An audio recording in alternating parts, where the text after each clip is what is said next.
It was the end of 2020. I signed probably the biggest deal that year, like as far as just distribution and on a distribution independent arm, like shit that no one's seen. My shit was $18.7 million that I signed for 22 months of distribution, not of major label obligations, of distribution. I don't need to play this game with y'all. Like, you know what I'm saying? I don't need to play this game with y'all because I'm silently gonna do what I do. Off 1 million streams, an artist gets $5,000 to $6,000 every Friday or every other Friday, right?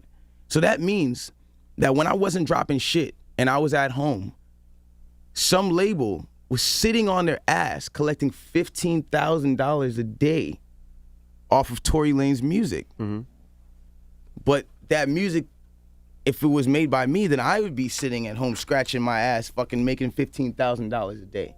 So recently, Tory Lanez appeared on The Breakfast Club and addressed a lot of the issues that he's been facing lately, such as being blackballed by the music industry, artists not really wanting to work with him, his run-in and altercation with August Alsina after he refused to give him dap, and what most people know him for right now, particularly the woman, of course, the alleged shooting between him and Megan Thee Stallion after leaving a Kylie Jenner pool party in the hills.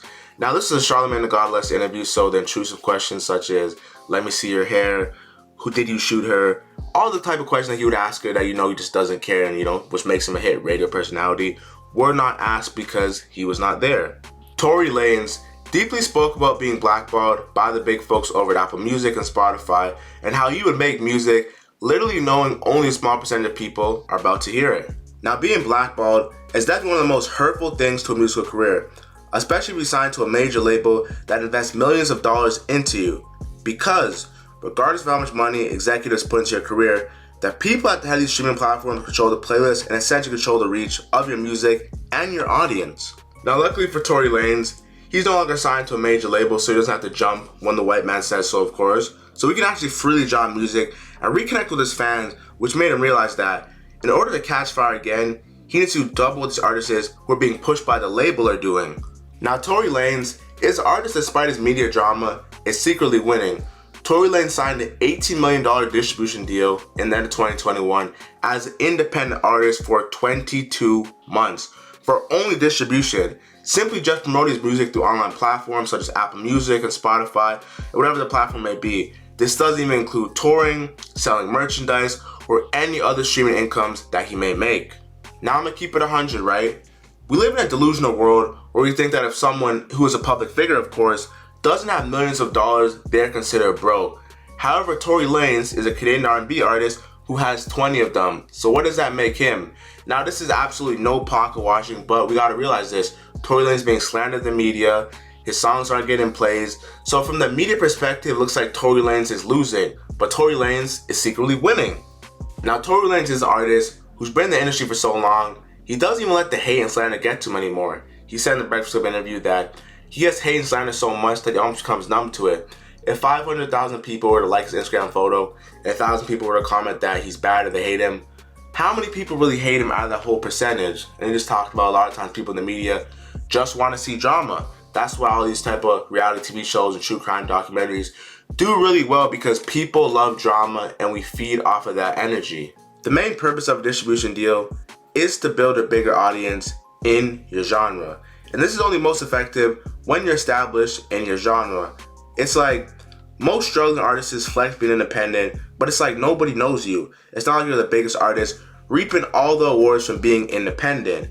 Yes, you may reap some benefits, but you're not a big artist, so these awards are slim to none. Now, this is what really stood out to me, right? Tory Lanez said when he was signed to Interscope Records, he got around 3 million streams daily, collectively from all platforms, whether it was Apple Music, Spotify, Tidal, Pandora, collectively 3 million streams a day. Now, artists are paid $5,000 to $6,000 per million streams. So the label is basically turning Tory Lanez into a cash cow.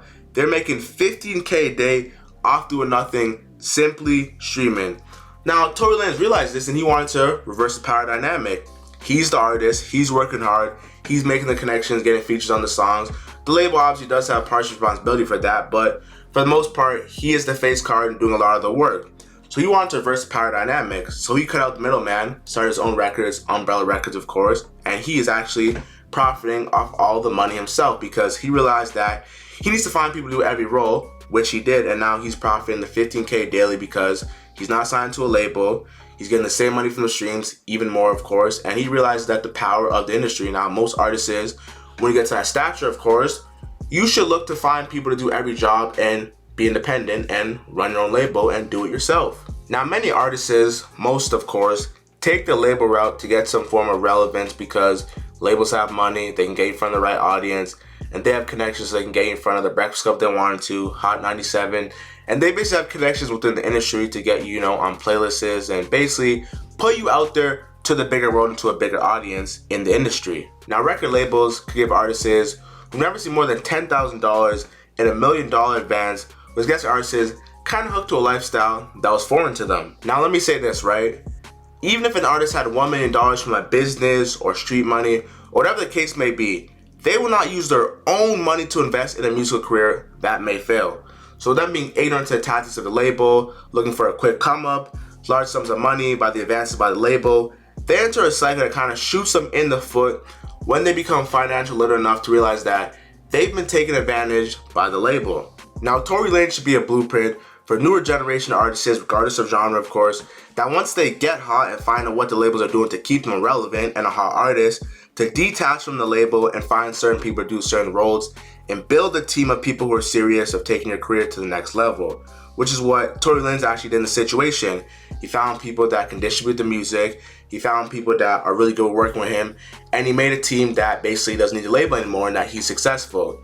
Now, he never want to downplay or bad talk Interscope Records because they did help him in a way. They did make him relevant, of course, but now that he understands the industry is a bit of an older artist, he realized that, hey, I can play that game too, and I'm gonna be the person at the end collecting all the money for my hard work. Now, one thing new artists need to realize is, for some part of their career, they may be the brokest person on their team. They might be the face of the team, they might get the most girls, they might make the most hit music, but when it comes to reaping monetary reward, they might get it the least. Now, I'm painting a simple picture, right? Let's say they do a show for $1 million. 50% automatically goes to taxes, 20-30% for the managing label, and it's like, yo, what am I left with? And it's like, you ever work over 40 hours a week at work and you get your paycheck thinking, oh, it's about to be nice because I'm working overtime, and it's only like, let's say $50 more, and you work like over 10 hours more of OT, and it's like, yo, what happened to all my money? It's almost like that for these artists. Now, old school rapper Akon actually talked about this briefly, saying that artists need to get a job, even if it's a part-time job, just to pay your basic bills such as rent, light bills, utility, phone bills, and there's nothing wrong with it.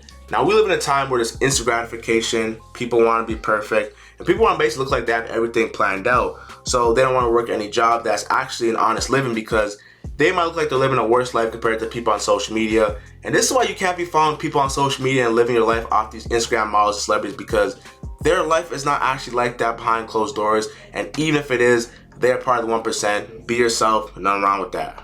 It's like, that's why all like these new rappers who, let's say, they come from the hood, of course, will flex diamond jewelry, the chains, the grills, the rings. And it's like they're selling like this image like they have money because they didn't have it before.